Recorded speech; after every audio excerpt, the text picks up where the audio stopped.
अस्सलाम वालेकुम प्यारे बच्चों, क्या हाल है? ठीक है। बेटा मेरा नाम ख्वाजा आतिफ है। मैं मैथमेटिक्स पढ़ाता हूँ बच्चों को पीजीसी मुजफ्फरगढ़ कैंपस में। तो बेटा हमारे पास आज जो हमने डिस्कस करना है अपना टॉपिक, वो है चैप्टर 6 का एक्सरसाइज 6.11 एक्सरसाइज। तो बेटा ये हमारे पास जो चैप्टर था ये सीक्वेंसेस एंड सीरीज पे डिपेंडेंट था। तो हमने इसमें सीक्वेंसेस के बारे में पढ़ा और सीरीज के बारे में भी पढ़ा। हमारे पास तीन टाइप की सीक्वेंस थी, अरिथमेटिक सीक्वेंस थी, ज्योमेट्रिक सीक्वेंस थी एंड हार्मोनिक सीक्वेंस थी। फिर उन्हीं के रिलेटेड हमने सीरीज को भी डिस्कस किया था। सीरीज क्या होती थी? Sum of the sequences is called the series.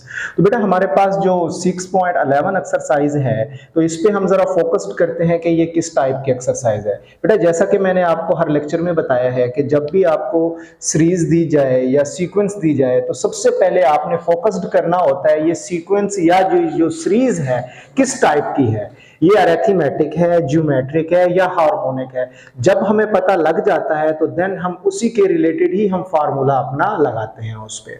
जैसा कि बेटा हम 6.11 को अगर डिस्कस करें तो हमारे पास ये देखें एक सीरीज लिखी हुई है, देखिए sum of the sequences is called the series. तो अब ये हमारे पास सीरीज है, तो सबसे पहले हमारा पहला काम है कि हमने क्या करना है बेटा कि इस सीरीज को समझना है ये अरिथमेटिक है या ज्योमेट्रिक है।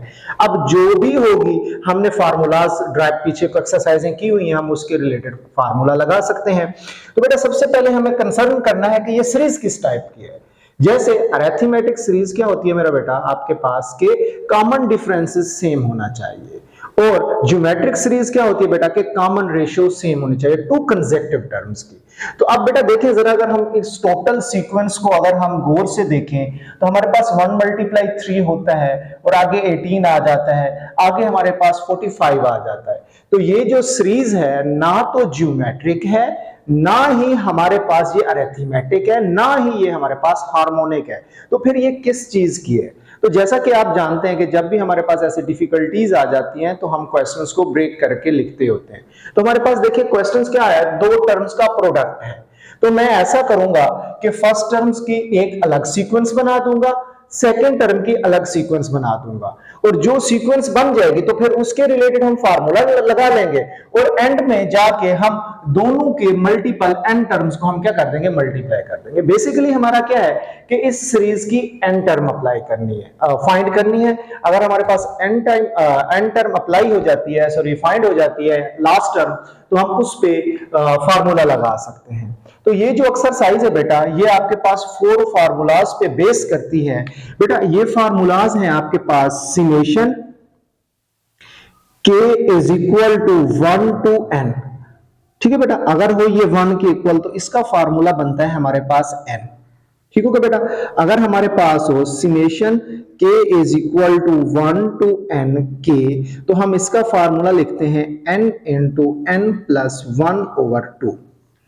अब बेटा लास्ट थर्ड हमारे पास है summation k is equal to 1 to n k का स्क्वायर। तो इसका फार्मूला मेरा बेटा होता है n into n plus 1 2n plus 1 divided by 6। और नेक्स्ट हमारे पास है summation k is equal to 1 to n k का cube is equal to n into n plus 1/2 whole का स्क्वायर। मेरा बेटा अगर हमारे पास ये 4 फार्मूलाज अगर हमें याद हो जाते हैं तो हमारे लिए ये 6.11 एक्सरसाइज करना बहुत आसान हो जाएगी। तो हम ये फार्मूला कब अप्लाई करेंगे बेटा? ये फार्मूले हमने एन टर्म पे अप्लाई करने, लास्ट टर्म पे। अब हमारे पास लास्ट टर्म ही नहीं है तो हम क्या करेंगे बेटा, इस सीक्वेंस को सेपरेट करेंगे। बेटा मैंने इसकी फर्स्ट टर्म को लिख रहा हूं, तो ये देखिए 1 है, इधर क्या है इसकी फर्स्ट 3 है, और इधर देखें इसकी क्या है 5 है, सो ऑन। ये एक सीक्वेंस चल रही है। अब बेटा जरा गौर करें ये सीक्वेंस किसकी है बेटा? आप देखें तो आप 3 - 1 लें तो आपके पास 2 बनता है, 5 - 3 लें तो देन भी 2 बनता है। तो ये किसमें मेरा बेटा? ये है R in AP, क्योंकि जब हमारे पास कॉमन डिफरेंस सेम आ जाए तो हम कहते हैं वो जो सीक्वेंस है वो क्या है, अरिथमेटिक प्रोग्रेशन है। अब बेटा इसी तरह हम इसकी सेकंड को देखते हैं। सेकंड टर्म इसकी क्या है 3, और इसकी क्या है बेटा 6, और इसकी क्या है बेटा 9 एंड सो ऑन। तो इसको देखें ये कौन सी बन रही है बेटा? अगर हम माइनस कर रहे हैं, कॉमन डिफरेंस ले रहे हैं, तो ये भी सेम आ रहा है। तो ये भी सीक्वेंस किस में बेटा? R in AP। तो ये भी एपी के सीक्वेंस है। अब बेटा हम क्या करेंगे, हम इस पे भी nth टर्म का फार्मूला लगाएंगे, इस पे भी nth टर्म का फार्मूला लगाएंगे। जब हमारे पास दोनों की लास्ट टर्म फाइंड हो जाएंगी, तो अगर हम सीरीज को फोकस्ड करें तो ये दो टर्म्स का मल्टीपल है। तो इस टर्म लास्ट टर्म और इसकी लास्ट टर्म को जब हम मल्टीप्लाई कर देंगे तो हमारे पास लास्ट टर्म फाइंड हो जाएगी। तो बेटा देखें हमारे पास nth का अरिथमेटिक का फार्मूला क्या होता है बेटा, an is equal to a1 plus n minus 1 into d। अब बेटा इस फार्मूले में मुझे रिक्वायरमेंट है a1 की, बेटा n की और d की। ठीक है बेटा, n तो हमारे पास गिवन ही नहीं है, a1 तो गिवन है बेटा फर्स्ट टर्म, d क्या होता है कॉमन डिफरेंस। तो बेटा देखिए a1 क्या है, इसमें 1 है बेटा, d क्या है आपके पास, टू कंसेक्टिव टर्म का डिफरेंस इज इक्वल टू 2। तो फार्मूले में पुट करें मेरा बेटा, an is equal to a1 की टर्म क्या है 1 प्लस n माइनस 1 into 2। तो बेटा देखें जरा गौर कीजिएगा, 1 प्लस 2n माइनस 2, तो आपके पास क्या टर्म आ गई बेटा 2n माइनस 1। ये आपके पास इस सीक्वेंस की लास्ट टर्म हो गई। अब इस सीक्वेंस की फाइंड करते हैं मेरा बेटा।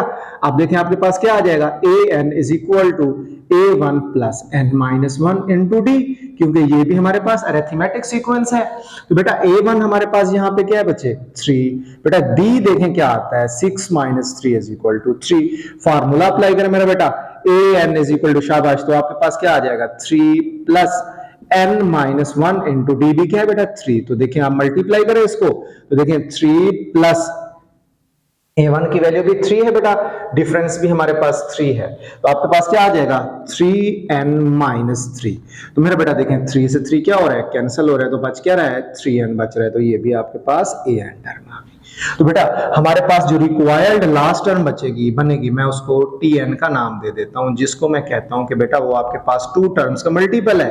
तो मैं कहता हूं 2n माइनस 1 मल्टीप्लाई क्या हो जाएगा मेरा बेटा, आपके पास 3n हो जाएगा। तो ये आपके पास क्या आ जाएगी बेटा, लास्ट टर्म आ जाएगी। देखें आपके पास पहली टर्म की nth टर्म और सेकंड टर्म की nth टर्म। तो हमारे पास ये जो सीक्वेंस चल रही थी, सीरीज चल रही थी, ये तो दो टर्म्स का मल्टीपल थी, तो हमारे पास आ गई। अब हम इसे क्या लिख सकते हैं, हम इसको अगर सीरीज को लिखना चाहें तो कुछ इस तरह से लिखी जाएगी, Sn is equal to 1 multiply 3 plus 3 multiply बेटा 6 प्लस 5 मल्टीप्लाई बेटा 9 आगे सो ऑन। अब nth टर्म हमारे पास क्या आ गई मेरा बेटा 2n माइनस 1 मल्टीप्लाई बेटा 3n। तो देखिए हमारे पास लास्ट टर्म आ गई। अब बेटा हमने यहाँ पे सीरीज की n टर्म फाइंड कर ली। हमारा बेसिकली काम क्या था, इस सीरीज की समेशन फाइंड करना, इस सीरीज का सम फाइंड करना। तो लास्ट टर्म पे हम अप्लाई कर देंगे समेशन। तो हम यहाँ पे लिखेंगे अप्लाइंग